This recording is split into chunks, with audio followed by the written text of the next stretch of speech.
Marcus Wells team with Corcoran in New York City. Let me tell you more about Phil. Now, as a founding partner of the Marcus Wells team, Phil Wells brings a positive and proactive force in virtually any scenario, inspiring his team and while gaining new satisfied clients. The one thing he hears over and over again from clients and teammates is, Phil, I feel so much better after talking with you. With a decade of experience in the Manhattan and Brooklyn real estate market and hundreds of closed transactions, and we should say hundreds of millions of dollars in closed transaction volume, he has the experience, the knowledge, and the know-how to get the deal done. In addition to running New York's city-based business, Phil also runs a real estate YouTube channel that gets over 150,000 unique views per month, where he tours castles, chateaus, country homes, and even private islands. We're going to talk about that with Phil. I want everybody to follow Phil on his YouTube channel. And easiest way to do that, we're going to have a link in our show notes, or just go into YouTube, type in Philip Wells with one L, Philip Wells with two L's, Philip with one L, Philip Wells Real Estate. Again, link in our show notes. Check out some of his videos, which some of them have gone viral, and he goes around the world and tours these unbelievable properties, and it has skyrocketed his YouTube channel. And also, please follow him on Instagram, where a lot of these videos show up as well, which is at Phil Wells _RE. Link to that as well in the show notes. Phil, thanks for coming on the show. Oh, well, thanks for having me, DJ.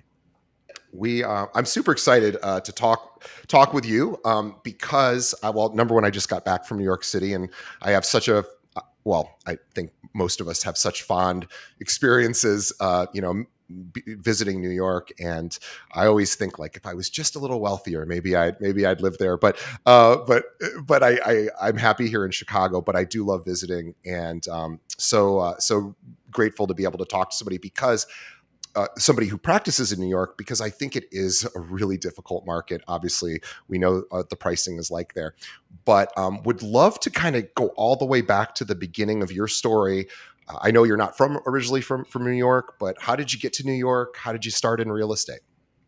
Yeah, well, I feel like people's start in real estate is always a little bit interesting. You know, people come. It can be a second career for some. For me, it was really a first career. I'm just hitting, just over 10 years now in real estate. When I first started, I had moved to the city, very much like two suitcases and a dream, just loved New York. And I didn't have that much of a plan. Besides, I was helping my father at the time with a small publishing company. That wasn't a big concern, but it gave me just enough to pay basically the rent and scrape a little extra money for something else. I know that if you pay over 40% of your income in rent, you're rent burdened. I was very rent burdened. Let's put it that way. I came out here with a couple $1,000s in my, account and Wow. 2 suitcases. And it was a big risk, but when you're in your early 20s, it's like, all right, I can take that risk. So I found a place. I found a room that I rented in there was like a 10-room house that I was renting in. It was kind of a crazy place to live for a couple of months, but I, kind of found my footing in New York. That was way out in Bushwick, and it was a cool place. And I met some people, some of which were doing real estate, and they were doing, rentals, and rentals is a big market, out in New York. So I was doing, I saw what they were doing, but then I also was interested in it, but not necessarily with that particular company, because they weren't really the most credible company. So I did what I always do in these situations, which I reached out to a bunch of people in the industry and tried to set up little, one-on-ones and informational interviews. And then I met, through a friend of a friend of a friend, I met someone who was working for the Corcoran Group, which at that time was one of the bigger companies. And after a quick meeting with the managing broker at the Fort Greene office, Juliana Brown DeRiggs, who will always have I'll have a soft spot for, she decided that, she would take a risk on this kid from Idaho who really had no connections. Yeah, no sphere of influence, right? No sphere of influence. I knew about 6 people in the city, and, I had some sales experience, from stuff I'd done in college, but I mean, that was pretty much it. I just, it was one of those, I'm really happy she took a chance on me. And what she told me, which when I first started, was, although this isn't a 9-to-5 job, I want you to be in the office at 9 a.m. and I want you to work more than 40 hours a week in the office. That desk over there is yours. That computer over there is yours. I want you to be here all the time that you're not out with clients. And I really took that to heart in the first year. I was just in the office, learning what I could, absorbing what I could. And I really credit a lot of my early deals, my early success to being in the office. I thank you. That's a really, I love when I hear a story like this, where it's very much a similar story that I've heard a lot, but I think we can't ever hear it enough, which is, there's these little foundational skills or foundational habits that we all, could benefit from, whether it's, exercising more, or, being more present for our families, or our relationships, or like maybe treating this like an actual job from 9 to 5, because I find that is absolutely one of the most common characteristics among top producers, is they treat it like it's a job. I have to be there at a certain time, I stay a certain amount of time, and then I go home. And yeah, of course, you have more freedom than that.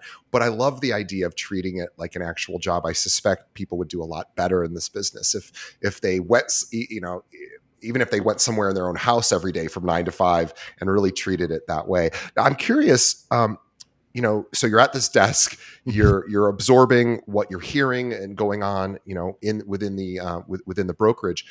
But what are you doing actually to go grow your business? You didn't have, you knew 6 people, but what were you actually doing to move the business forward? Yeah. So at that time, there was an agent who sat across from me I was learning a lot from, who had, he was a sole operator. He wasn't a member of any team or anything like that. He'd been in the business for like 30 years, and I would listen a lot to him and I'd bounce ideas off of him. But yeah, boy, it was tough for the first bit. We did get a certain amount of what we called floor duty. I don't know. I'm thinking of, other agents. It's not as common in New York because a lot of our offices don't have a retail storefront, but this one happened to. So it was in Fort Greene, 65 Lafayette Avenue. I know because I wrote that so many times on handwritten, letters to, co-ops, condos nearby, townhouses. So that was one thing I was doing, is I would try to get out mail, just as much mail with handwritten front. I don't know if it still works as much these days, but it did work then. Getting people to reach back out, to expireds, but even people who had just owned for like that 7 to 10 year range, where, if it's a 1-bedroom or 2-bedroom, they might be looking to make a move. They might be looking to rent it out. They might be, so that was something I would target. I would target a little bit of rentals that were turning over. Just, you got to imagine 11 months into a lease, they're thinking either that tenant's going to move out or not. And then I had a mentor, Jean was her name, and I was helping her with her listings for free. So I just said, Jean, I'm here for you. Open houses, weekends, whatever, I'll help you go take photos for this listing. I was just going all over. And one of the deals, she wasn't always in her office, and she said I could answer her phone. So I answered her phone, and my first sale came from answering an angry call that was yelling at me about. So I pick up the phone, and she says, "Does this listing even have a dishwasher?" And I said, "Well, thanks for calling today. I'm not sure which listing you're talking about. What's the address that you're looking at?" 55 Pineapple 2J. Well, let me look it up. It's in our system. Thanks for calling Corcoran, blah, blah, blah. And I ended up saying, and I don't want to say her name, but I ended up saying, she was looking for her son, and she was frustrated because it never said in the listings. And it never said whether it had a dishwasher. So I told her, no matter what, we're going to find your son an apartment that he's happy with, and it's going to have a dishwasher. Just use me, and I'm going to take you all around the city. We're going to find this for you. And it was my first deal. And, it was a co-purchase with her and her son for $550,000 on 2nd Avenue. And it's funny, you just remember all of the addresses and deals, that you do. But that was, how'd I get my start? It was just grinding. I mean, there was nothing easy about the first couple of years. Yeah, it never is. It seems to be, even the agents that do have more immediate success seem to still, unless they're just extraordinarily fortunate, tend to grind it out for the first 2 to 4 years. And then hopefully by then it starts, business starts kind of coming in a little bit more easily. So I like this. You partnered with, not only did you find a place that wanted you to come into the office and sort of absorb the knowledge that was being shared inside of those walls, and then also partnering with other brokers in the office. You sat across from somebody, you were able to listen to them, you were also able to, for free, say, hey, I will help you with your listings, Mrs. or Miss Broker. And that is typically, I find that people who are willing to do things for free, which I know is not comfortable for anybody. Nobody wants to do anything for free because, of course, we all have bills to pay. But I do find that people who are willing to do that kind of work usually succeed. Sort of, not sure if there's more to that, but it seems to be the pathway to success seems to be a little bit about contribution along the way, and just sort of willing to do things that maybe, the extra mile or going above and beyond. Well, definitely. Agents are very quick once you start providing value to them to say, hey, I'll give you 10% of this deal. When it closes, I'll give you 10, 20. I mean, I started at 10%. I started at 0. Then I went to 10%. And then I started saying, look, I'll work with you. I'll do the bulk of the work on this for 25%. But what I found is doing the math, it's probably different in New York where the commissions are higher. But if I'm working on someone with a $1.1 million listing at 3% to the seller side, which is what we were tending to do, that's a $33,000 gross commission. 10% of that was $3,300. Then I had my own split and everything, but just talking about the GCI, Sure. versus if they were, and the amount of work that I was, say I was putting in 10 or 20 hours or 30 hours for that. Well, for me, that was $100 an hour at the time with future upside, right? Whereas if they were paying me $50 a showing, that's just not the way. I think that if you're doing that showing, this showing, you're never going to do 100 showings for an agent, but they pretty quickly will trust you, and if you're working with them, it's good faith, and you're also going to learn from them. I just think that partnering with more senior agents in your office can be that's what I'm glad I stumbled into it. But for the young agents listening now and just getting their start, that's, I think, the thing that helped me the most. I've heard it time and time again, and I'm glad to hear it one more time with you, because it does seem to be the pathway, or at least the easier path than doing it all yourself without, that kind of support, and just being around people who are smarter, or at least smarter within the industry, or they've been experienced longer or have additional skills that you haven't yet developed, is they tend to kind of rub off on you too. Like I find that, just through, immersion, you're there and hearing people do their pitches, hearing how they handle objections on the phone, hearing how they handle an angry client, and understanding, oh, I could do that. And yeah, there's so much learning that goes on that I think a lot of agents could benefit from if they spent more time with some of those senior agents. I really want to jump into your YouTube videos, because this is such a unique thing that you do. And it really gets me excited, because after 600 plus episodes of the show, I don't get to hear too many sort of new and exciting ideas as often as I sure I would love to. And what you did is very unique, and it worked out really well for you. And it was fun. Before we started recording, Phil was starting to tell me the story, and you could just see his whole face kind of lit up when he was telling how exciting this all was. So let's kind of go to the beginning of, your social media marketing, or your video marketing. Tell us how that's evolved, and then we'll get to sort of, the what you're doing now, and how that's really accelerated the amount of visibility you have. Sure. Well, I would say a lot of it, I'm actually going to credit a lot of this, the origin of this, to working with an influencer in New York. His name was Cash Jordan. And he did a lot of, you might be familiar with him. I am. Yeah, he did a lot, like almost a daily video for a long time about, rental apartments, starting out with rental apartments. And then he started doing I started to see him do a few more higher value, higher ticket ones. And I immediately reached out to him because, again, I send a lot of cold emails to people, just, hey, I see what you're doing. I support it. I'm always, if I'm thinking about them for longer than 5-10 minutes, I'm just going to send an email, because why not reach out?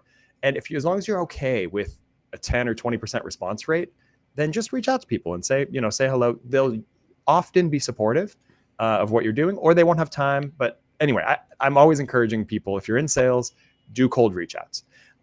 It also helps you hone that writing skill, and you see what works and you see what doesn't work. Anyway, I reached out to Cash and I said, hey, we have a lot of, listings right now we'd love to promote. Maybe you want to come and do a tour of something for sale, not for rent. It's right near this one. You just did one on 55th Street. This is on 56th Street. Let's take a look. So he reached right back out. He's like, yeah, I'd love to do that. Let's schedule it for a couple of weeks from now. So after doing, 1, 2, 3, 10, 12 of these with him on his YouTube channel, I started to see the power of it. I actually got someone to reach out directly to me saying, hey, me and my wife are looking for an apartment. And I said, oh, okay, hold on. Because they said, it seems like you do a lot of work in this neighborhood. It seems like you do a lot of work. So I said, and a lot of people in the comments said that Phil should have his own channel. And I was starting to say, maybe I should. But it just seemed like a whole nother, as the business was increasing and as we were starting to put a team together, it seemed like a lot to do. So I was a little intimidated by it. I didn't do anything for 6 months. And then I thought, you know what? I got to do something here. So I started doing Instagram videos, shorter form, TikTok, all the stuff that everyone else is kind of doing. And I wasn't getting a lot of traction with it. And then I started from scratch thinking, what could I do that's so different and so much bigger that people would have to watch? They'd just be like, what's really, really, really interesting? And I started with what's really interesting to me, which is like these grand castles and chateaus and high dollar things, but not just like an Innes Yilmazer type of Beverly Hills type of home, but something that's historic and, just dramatic and really cool. And then I saw Dunbeath Castle, which is the one that I think you said you saw this castle in Scotland. And I tried my approach. I reached out to them and I said, hey, here's what I'd like to do. Here's what I'm proposing. I'll fly over there with my crew and everything. And, it'll be kind of similar to this that I've done, but it's going to be even higher quality. And didn't hear back for a couple of weeks. Didn't really think anything of it. But my birthday was coming up and I had a birthday trip that I wanted to go. I wanted to go to Europe. I kind of wanted to do this anyway. So I reached out to a bunch of I was like, well, if I can't get that one, I'm going to try to get this one. So I reached out to about 10 more. And then, DJ, something happened that got me kind of freaked me out a little bit. All of them started getting back to me 2 weeks later, and they all started saying yes. So I was like, oh boy, now I have free publicity. Sure. We'll take that. Yeah. And you're going to produce a 10 to 20 minute video on our property. You're going to pay for everything. You're going to fly over here. Great, let's do it. You're going to do it for free. So then I had to backpedal a little bit and say, okay, I can do these. Maybe I can do a trip. I can do one a day. I can do 4. And I didn't realize what I was getting involved in as far as the scripting, the editing, just the sheer amount of work that one 20-minute video takes. You think, oh, I'm going to record it. That'll take maybe 1 day. I can probably edit it in a week, get it out there, get it done. I learned it's a little more than that. But it's they started performing. They started doing pretty well, and it got really exciting to see that. It was 10 times the effort, but it was getting 1,000 times the results, which is what was really cool.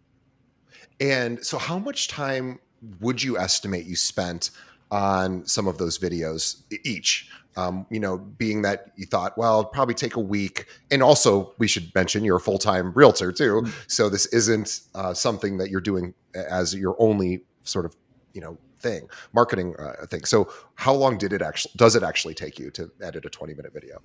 Yeah. So I was surprised that a professional editor will take about 2 hours per minute of finished product, something like that. So when you're budgeting editing time, I always thought this stupid 3-minute video just took me 8 hours to edit. I must be an idiot. It must be. when I was trying it on DaVinci or whatever myself, there's a lot of good free editing software that you can use now. There's a ton of good, if you have the time, if you're a new agent, you have the time to learn editing. Not only can you probably start editing for other agents and charge and make a side business out of that, but there's so many good ways of learning it just by watching, tutorials on YouTube and that sort of thing. So I would encourage people who have an interest in that to do it. But I would not necessarily encourage an agent who has an existing bit of business to think that it's only going to be, just make sure you budget the time needed for it. And boy, is it depressing when you put something out that only gets, 1,000 views or whatever, and you've put so much time, So how long does it take? Because I was really, I hired the editing out. So, I was, how much does it cost? Probably, could be on the low end, 1 to 2,000 per video of a, on the high end, maybe 5,000, so but I was hiring, pretty good editors, and I wasn't afraid of some investment in this project. Because I thought it would have, not necessarily that it would come back in the form of like ad revenue, but I thought it would come back, if I get one client and I generate 50,000 in GCI off it, Yeah. It's paid for the whole project and it increases the brand value and everything. So, but then again, it also, what really encouraged me towards this whole project in the first place was getting more listings because of what I could offer new clients. So we just say more about that. Well, so what I noticed is we tend to get a lot of a really good closing ratio for our pitch ratio. So, if we go on, my partner Pam and I do a really good presentation in person, and I think that there's something about our presentation that, I come in, I'm kind of the ideas guy. I have a lot of, here's 8 things we can do that no one else has done, from artistic renderings of, the rooms, to coming in with renovation ideas to, painting and staging. And, but then, hiring a drone that is pretty tough to do in New York because of the airspace stuff. A drone that will open the window, it'll fly into the apartment and it'll, just a little razzle dazzle that a lot of other agents just don't do. And I think that it's not that one idea will totally sell the person on us, but it's that we're bringing energy and enthusiasm to a listing that otherwise, it might just be someone who's just going to take photos and do a floor plan and put it up on, on our equivalent of Zillow. And anyway, one thing that I kept getting and hearing from clients is that they're interested in video way more than when I started, in the industry. That wasn't really a thing. And I just kept hearing it more and more. And I was like, you know what? I guess I'm going to have to become an expert in video just so that we can close more pitches. We can get more listings. And so that was kind of where I started with going back to Cash Jordan. There were several listings where I said, look, we're going to get this featured. We're going to get 500,000 views on this property. And we've already seen results with it, but it's going to help, right? And we're going to bring Cash Jordan in. And so we did. And, he knew that helped us. He was doing well with, with ad revenue and everything. And he also owned a real estate company. So it was helping him. It was helping us. But eventually I knew that, you don't want to build your house on land that you rent, right? You kind of want your own platform. You want your own thing. And ultimately I'm glad I did, because he's been doing more news-based content lately. And so, it would have been bad if I was 100% relying on his distribution. Sure. So anyway, that was kind of the idea of, it's funny, you start something with a certain approach of this is why it's going to be beneficial. And then it ends up being beneficial in other ways. And, so I can talk more about those, but there's so much to talk about with, with video and real estate. I feel like there's been a big boom in it in the last year or so. So, yeah, I'll let you lead. No, I was very impressed watching the Dunheath Dunbeath. Yeah. Sorry, Dunbeath, the Dunbeath Castle in Scotland. I'm actually fortunate enough to I'm going to Scotland next year with my father. He's a big golfer. He's been there twice already. I have not been there. And I said, do you want to go back a third time? Because he asked, we should go to Scotland. He's getting older and do you want to do a father-son trip? And I was so honored that he wants to go with me or invited me. And I said, well, you've been there twice. He goes, yeah, but I've only golfed there. He goes, I've really never toured the country. So we're going to do a little bit of both, but we might visit that castle. Who knows? You will love it. So there's a public castle right there. That's a big area for golfing, actually. So like Brora is one of the towns that we stayed in. There's a beautiful golf course there. And a lot of people go there specifically for golfing. So I wouldn't be, it's Caithness is the area.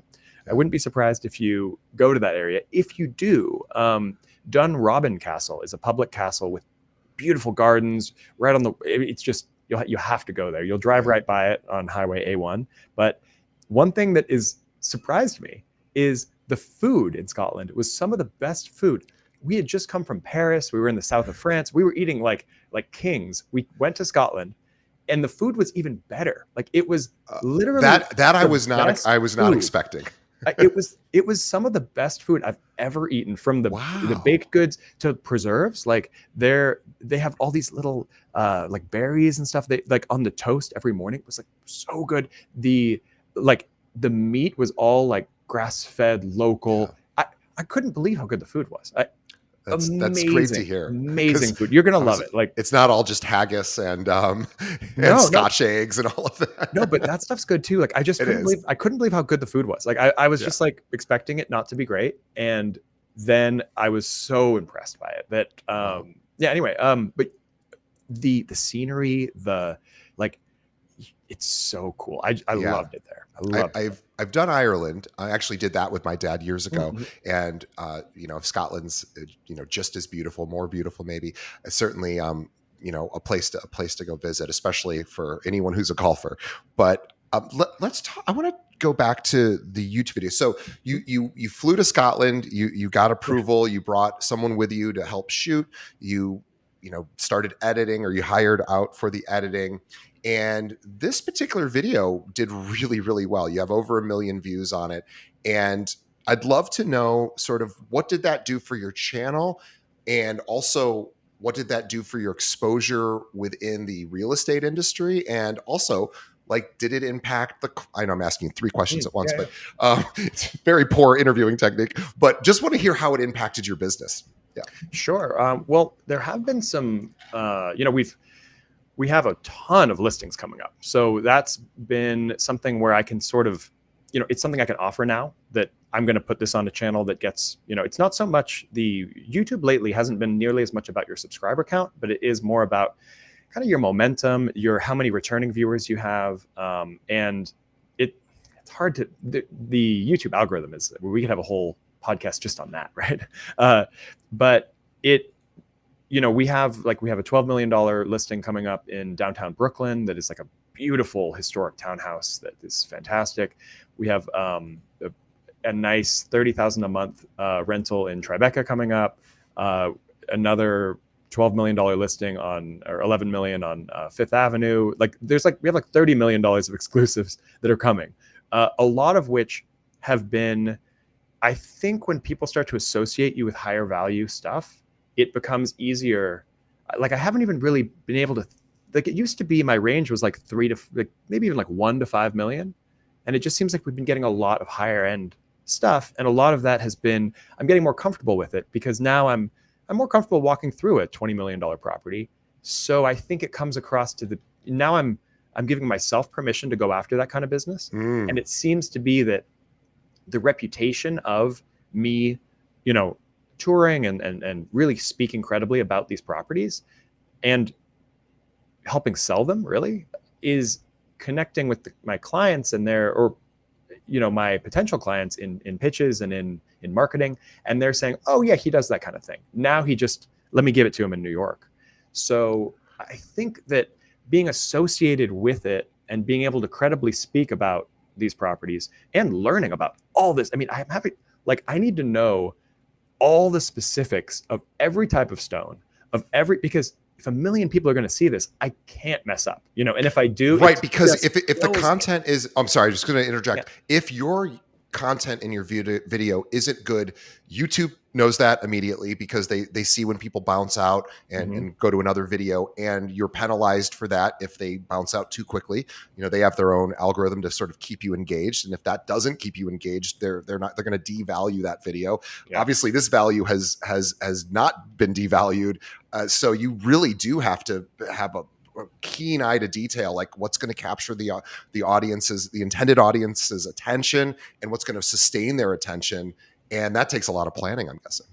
Yeah, it definitely thinking about what's most unique and interesting about the property. What are people going to want when they see a thumbnail? You definitely want them to click, and a lot is about your title and thumbnail, of course, but once they're in, they also need to be actually getting what they were offered, right?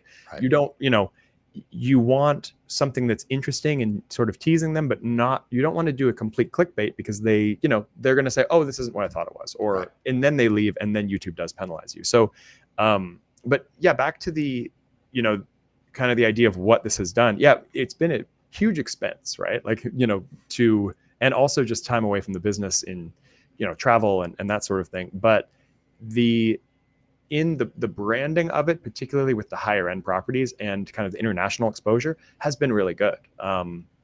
So, I'm working with, a set of clients now that, there's a lot of people who are saying, oh, I need a 2-bedroom for my daughter who's going to school in New York. New York's a global city, so it's easy to get, to be seen as this worldwide person. But I Yeah. always try to mention in my videos and brand it to myself and say, oh, in New York we have, we call it this. We have these same style of windows, or, this would be worth this if it was in New York, or, I try to mention that at least maybe once in the video without seeming too annoying.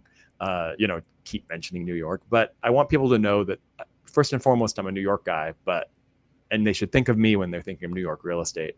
But I'm also, traveling the world and partnering with agents, all around, so that I could, work with them on a referral basis.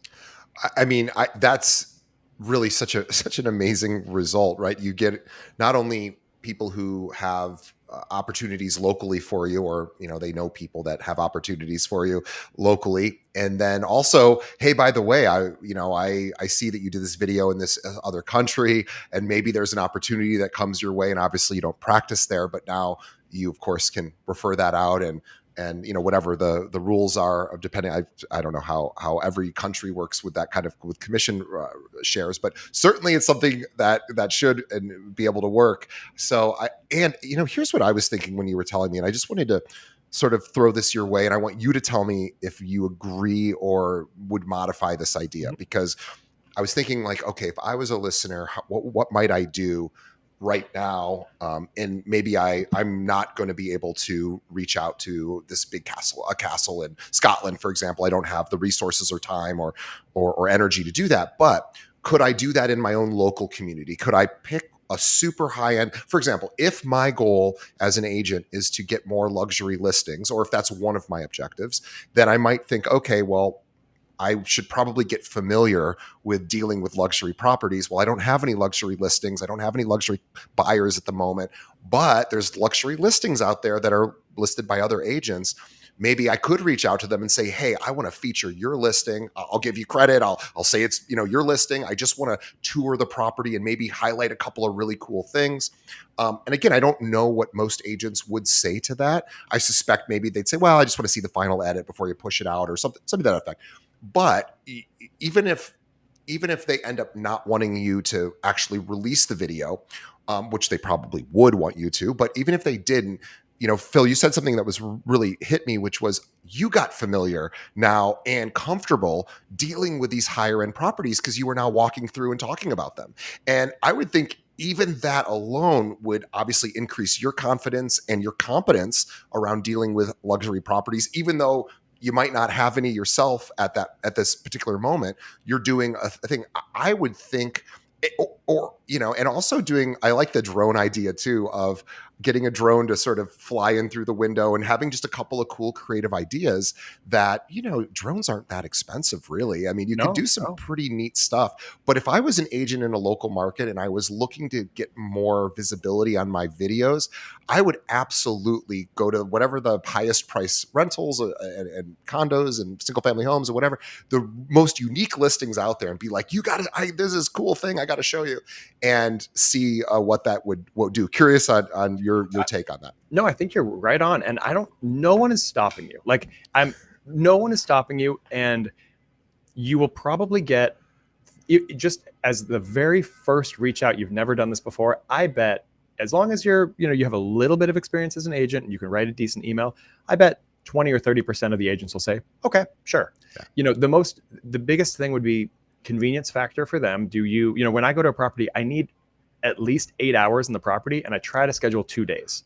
So long form is way different than short form.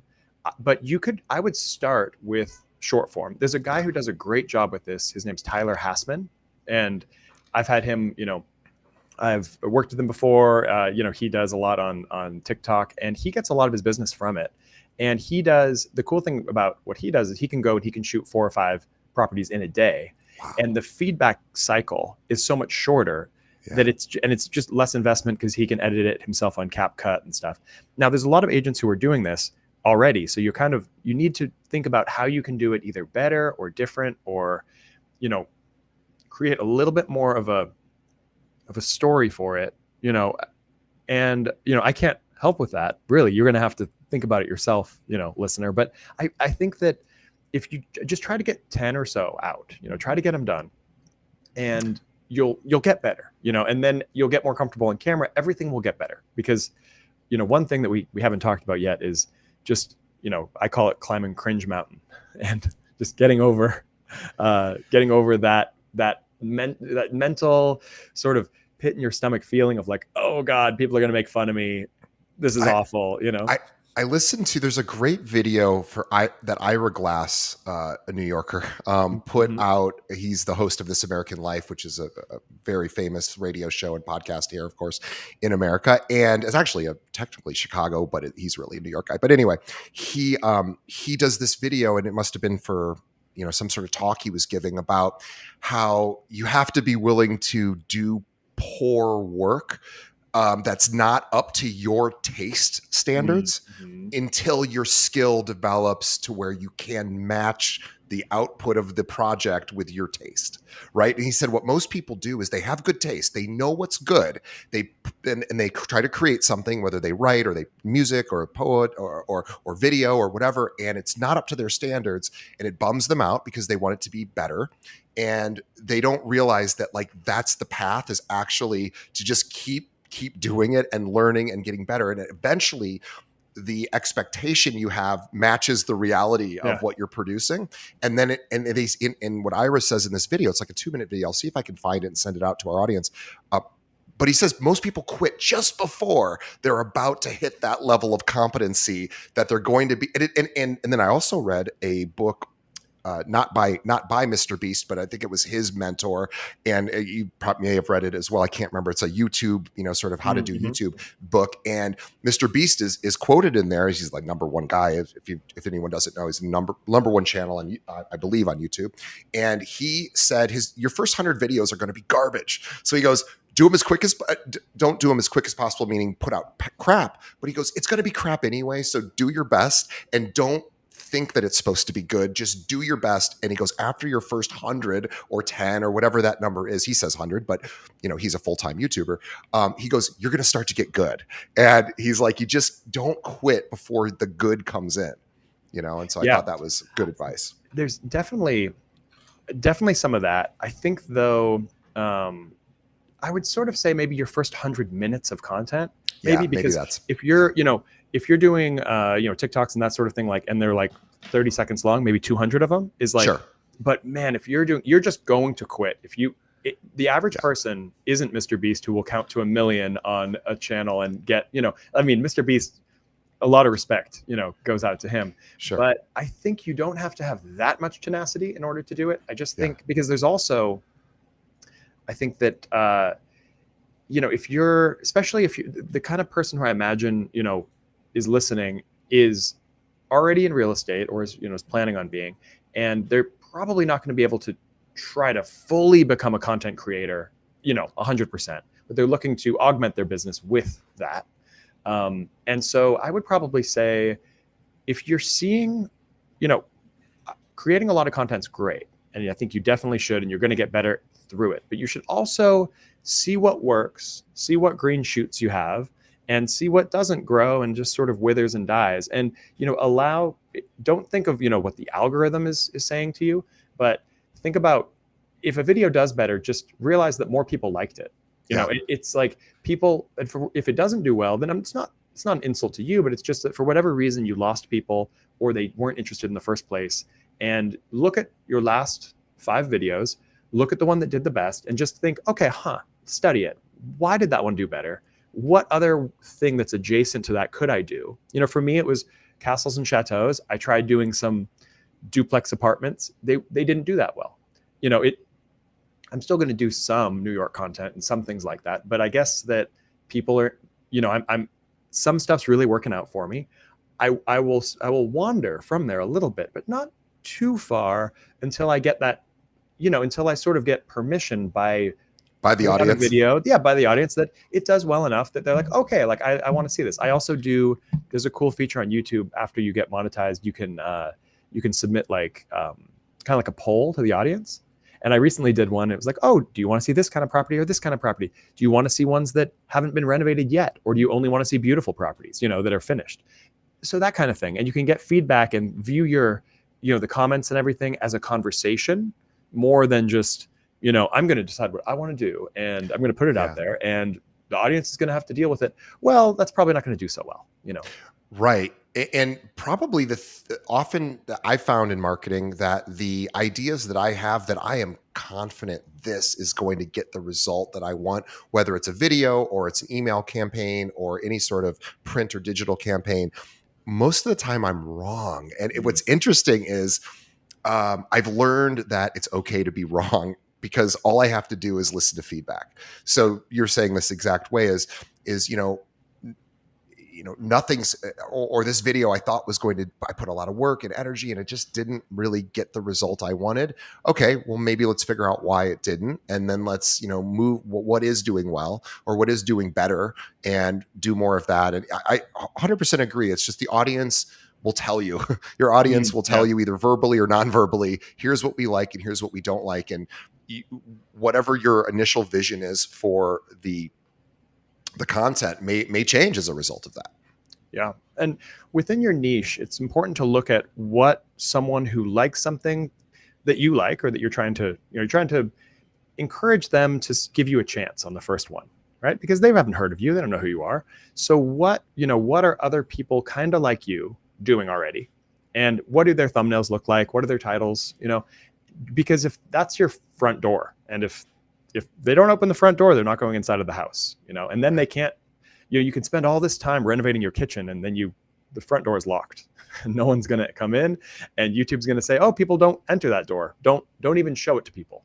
And then it's like, man, it's all this work. And there's a lot about Mr. Beast just talking about titles and thumbnails. But it is kind of true that if it's not interesting from just a half a second look, then fewer people are just, unless they're actively seeking you out and actively wanting to look at your thing, they're probably going to ignore it, and you're probably never going to get that exposure that you want. So, that's a really and I can relate to that because we have lots and lots of tens of thousands of listeners. We're very grateful for that, and thank you to everyone who's listening right now. And I've always published our video, our podcast episodes, not just in audio, but also in video version, which we dump into or I don't think we've always done this, but we've done it for the last 5 years or so, into YouTube. And we have the same thumbnail, just the title changes and we change the pictures, but it's the same thumbnail. It's not particularly engaging. And I've always been like, our YouTube channel just is not really growing. And it's not commensurate with the amount of listeners we have. It's like, that doesn't make sense.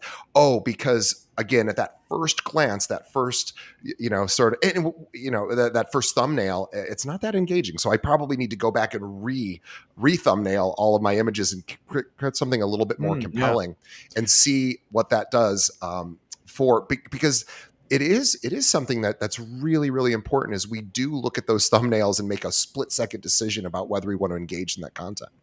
Yeah, I kind of wish that it was all text-based and you could only do a title and there wasn't thumbnails, but that's not the world we live in. And, frankly, you can now you can hire someone to make thumbnails, on like Fiverr for like, they'll make you thumbnails for like $10 and you can they make you 10 and you just give them some different assets and say, what's interesting to me? And then I have what I call a thumbnail committee, which is like 20 people who are friends and content creators that I send out 4 or 5 thumbnails to. It's actually kind of it's a grid with different thumbnails and different titles. And I just say, top 2, what would you click on?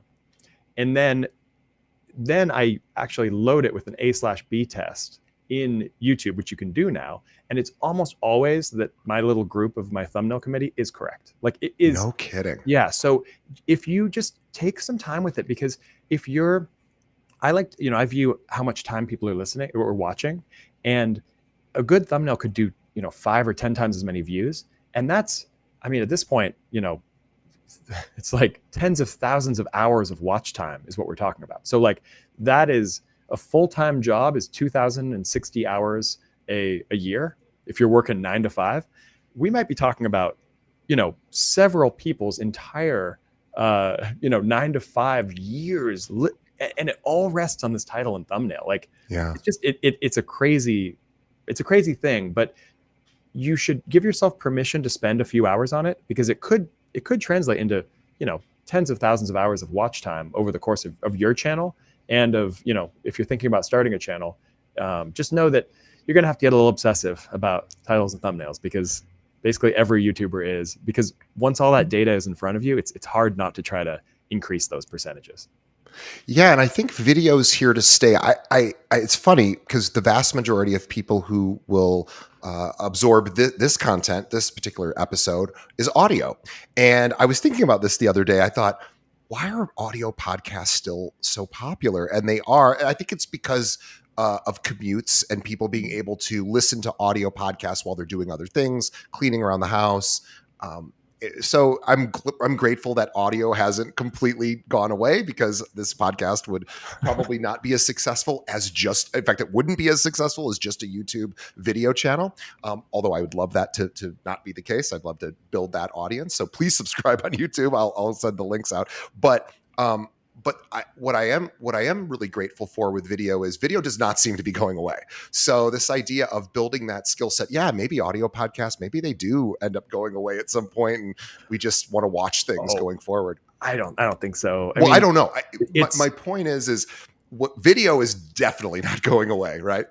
No, it's definitely not. And there's some podcasts that work really well as on YouTube, and it's becoming bigger. I think you're wise to have you're wise to have it, but I think there's something like I've listened to so many of your episodes, and I've learned a lot of really great ideas from the other people on the podcast. And I think that it's sort of like I think of being in a podcast as like sort of sitting in a room with two people who you want to listen to, who are maybe hopefully, maybe like your role models or something like that, but also just an interesting conversation that you can just be a part of as you're doing the dishes or at the gym or commuting. I spend 100%. So much time. We don't have in New York, we have to show every single time on the listing side. So, I spend a lot of time commuting to my listings. So, I got a show on 86th Street, then I got a show down in the Village and back. So, that can be hours a day. And there's so many podcasts I listen to that way. And I'm not going to watch it all. There's some information density of a podcast that's like, it's only audio, but you can imagine what people look like when they're talking. You can, and we were discussing before the show about how important, pauses are, and how important, vocal tone, and you convey so much information just with this. And you feel like you get to know people really well by hearing their voice. So, and there's something about getting into somebody's ear versus their eyeballs that seems more intimate. And maybe it's because the imagination, the visual imagination takes over while you're listening to an audio podcast. You start imagining what's happening. You maybe you sort of see the conversation or the person speaking, and it feels more intimate. It's not got as many blockers or gates that maybe video has. And because video, there's a lot more opportunity to not like something about a video, right? There's just so many different, visual elements to a video that could be something that turns somebody off visually, and then they're just like, okay, I'm out. Whereas with audio, it's a little bit easier in that sense, because all I have to do is really focus on the quality of the content, the quality of how it sounds. And so I do hope that the shows like this continue on, for a long, long time, because it's much easier to get an audience for me this way than on video, because, it's just what I do. But if I was an agent, practicing, then video obviously would be what I would focus on because it obviously is more tuned into our actual industry. So I love this, that you really sort of just asked your way into these luxury properties and just said, "Hey, I want to do this thing. Can I?" And some of them said, "Sure." Like, what's the harm? Seems like a good idea. We want, Mhm. we want promotion. And you got more comfortable with those properties. You became more competent doing the videos on YouTube and being the host and being the the talent within the video. And then it just all of a sudden now it's like, oh, Phil is this New York realtor, but he goes all over the world to look at these high end properties.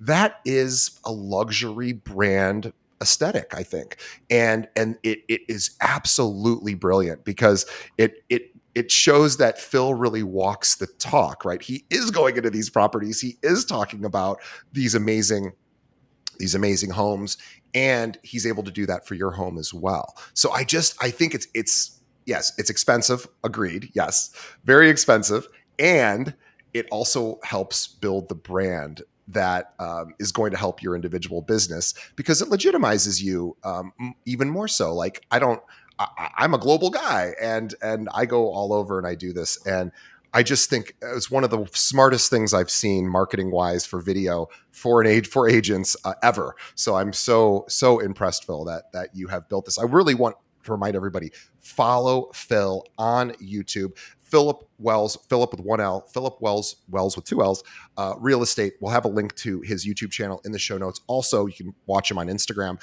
which is Phil Wells _RE. Link to that as well in the show notes. Phil, I'd love to ask, you've been in the business 10 years. What would you, knowing what you know now, what would you say to your 10 year ago self who was just starting out that would have made your journey a little bit less uncomfortable to build your real estate practice? Because again, we have to remember, you were in a very uncomfortable situation, didn't have a sphere of influence, didn't have, the 6 friends you had probably weren't like, I'm ready to buy my $2 million one bedroom in the West Village. Although if you did have that, amazing. Most people don't. So I'm suspecting you obviously didn't have that either. So what would you tell your 10, yourself 10 years ago that would have helped? Because maybe this will help our listeners. Yeah, I mean, it was interesting what you said earlier about how you hear this a lot, people who really had to grind. And in some ways, I have an agent, or they're not an agent anymore. They had kind of an easy go of it for their first couple of years. They had, like you said, those friends or those, friends of their parents or whatever, who they did.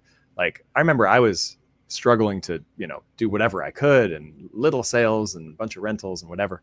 And they came in and did like a $3.5 million deal as their in their first month. And I was like, oh man, they're going to just crush it, like doing so well.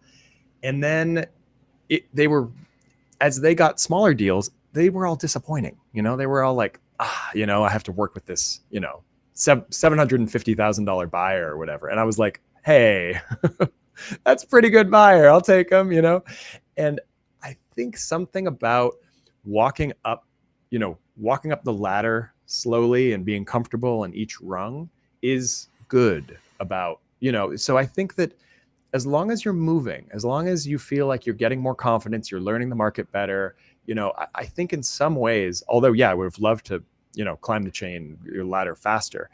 I think there's sort of a curse of too much too quick when it comes to real estate. So maybe you would have said to yourself, don't worry about the results not coming as quickly.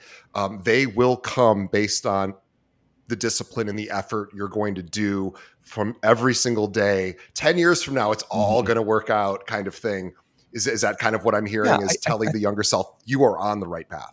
You're on the right path. And I think that I helped a lot of agents in the past because I sort of felt like I'm kind of roped into helping so-and-so with it. Like, yes, I was seeking out opportunities, but I was also kind of like, I don't know. I was always kind of the nice guy in the office, helping someone with their, with the printer if it wasn't working or whatever. And I always thought I should be focusing on getting clients and building my business. And, this is a distraction.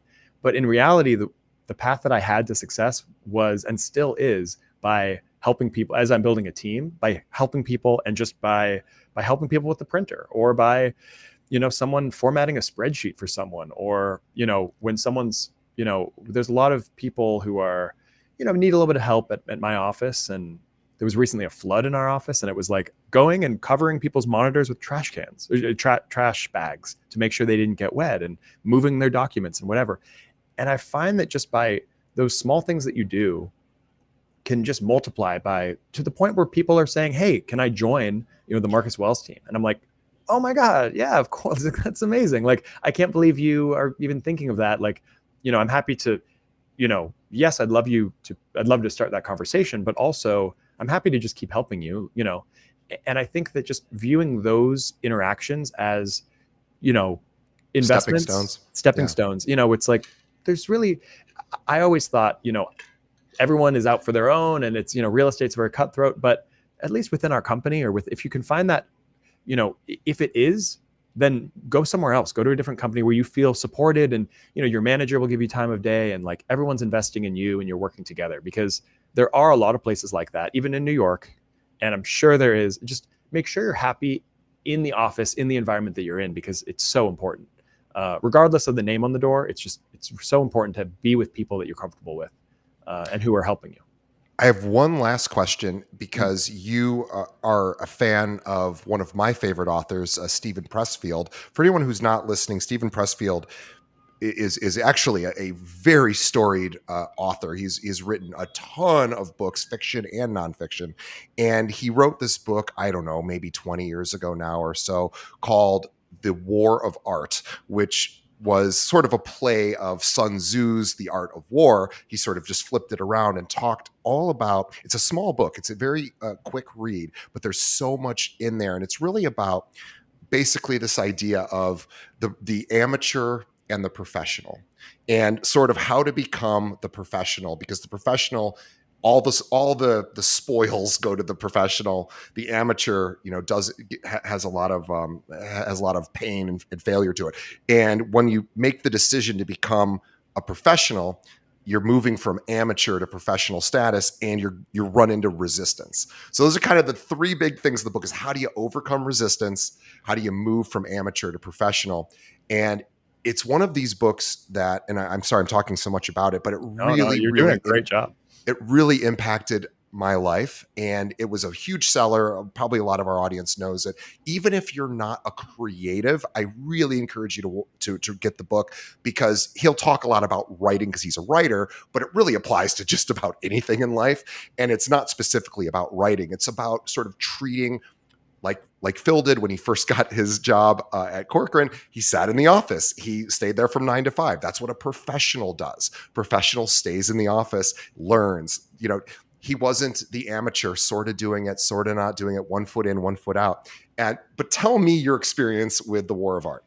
Yeah, similar to yours, just a transformational. You read this book and you're like, oh, like what really got me was a little bit less the professional, but more the resistance, because everyone has I always thought, just, I have this feeling, because I don't really want to do it, or what, it's this kind of like, I don't know if you've seen Fern Gully, but it has that sort of weird, like, little monster of oil or whatever. Yeah. It's like this weird darkness that you just, whatever it is, if it's going for a run in the morning, or if it's this, or if it's that, there's this feeling of resistance. And he does such a good job of defining it and putting it in, anyway, it's a fantastic book. I loved it. It was one of those transformational books for me. And the fact that it's for both of us, I just wrote this in our email exchange because I just thought maybe it would connect with you. And I'm so glad it did. But there's this one story in the book that really stuck with me that I wanted to read here.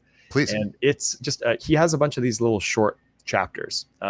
Which is what I love about Stephen Pressfield, is in particular in The War of Art, and also A Turning Pro was a sequel, which is about becoming professional, which is also written in the same style. These are 1 to 2 page chapters. He's such a good writer that what I am amazed that he's able to do, as I'm verbose and I say a bunch of extraneous things that probably aren't that useful. He pulls all of the extraneous out, and every sentence just hits. So I'm sorry, go ahead. Oh, yeah. So I just thought I could read this one. And yeah, if anyone's reading, like, it's probably a couple hours, you can read this whole book or less. It's so short, and you'll just kind of want to go through it.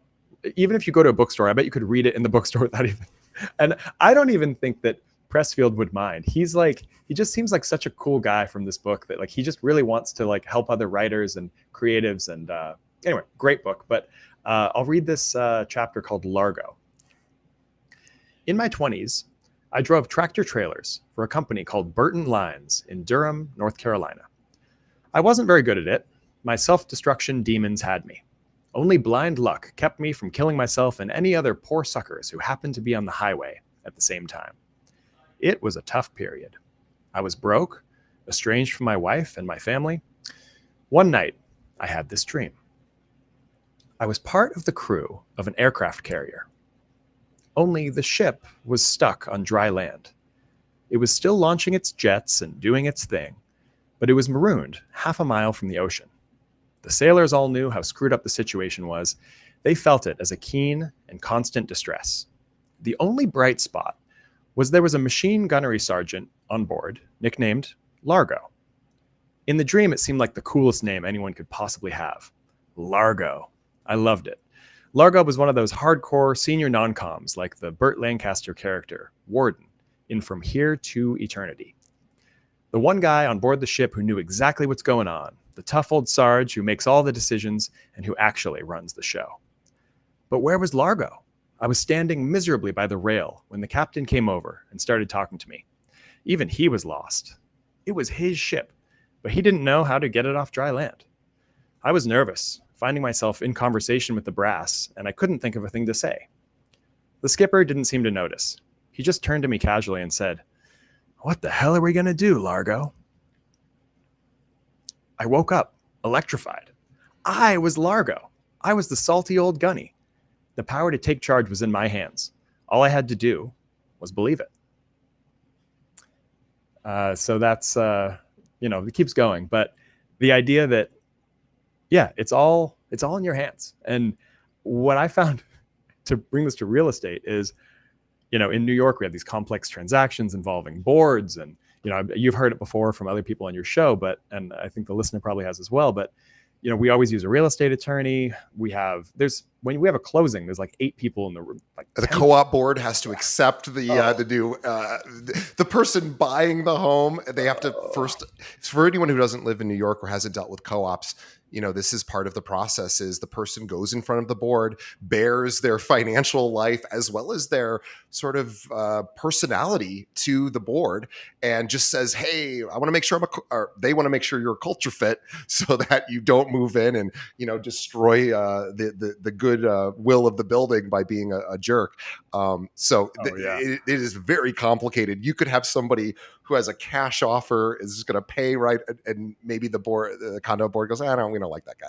Yeah. Well, it is. It's wild, and anyone who wants to have a discussion about that can connect with me, because it's like joining a country club, and you have to be financially qualified, and you have to all know the right people, and you have to, it can be a little ridiculous, and but with all of these moving parts, sometimes it can feel like the attorney's in charge, or but as the real estate agent, something I learned is you are Largo.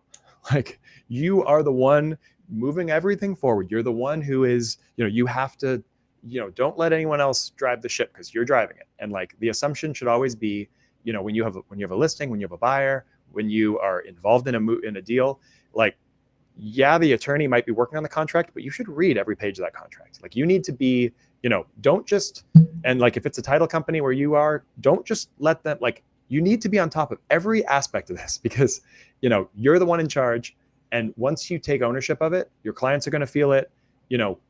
Always call the client before they call you. Always try not to be on the defensive. Try to just be proactive, and you'll get a lot better results. So this Largo, once you realize that you're Largo, you can do a lot better for your real estate business. And we should also mention that becoming Largo, or becoming the one in charge, is going to be a little bit painful. So we have to realize the only way to get better at anything is by pushing up against, resistance, and resistance, whether it's exercise or whether it's becoming, more comfortable doing a particular type of listing or reaching out to clients, and having conversations or deepening, these are skills. These are all skills, and they're not supposed to go perfect right away. And so the idea is, if you're in a little bit of distress, if it's a little scary to put out a video or to pick up the phone and call that expired listing, good. Like, the fear that you're feeling, it probably, if it's a healthy thing for you to do, you're on the right path. The fear is there to tell you it's supposed to be a little bit scary. And here's the good news: over time, it'll be a lot less scary. And so what I try to do with fear around good ideas is I try to use the fear signal as an indicator of I'm on the right path. Fear is good. It's not fun to feel fear. I hate that I'm afraid of so many things, but I know that that's what leads me into, a better quality of life, and pushing against my boundaries and continuing to just learn new things. But I have to be willing to deal with some of that pain. And it's short term. The good news is it's all short term, the discomfort. And, then eventually over time you develop competency, and all of that happens. So the best time to start is now, right? So whatever particular skill, I hope this has been really inspiring to anyone listening.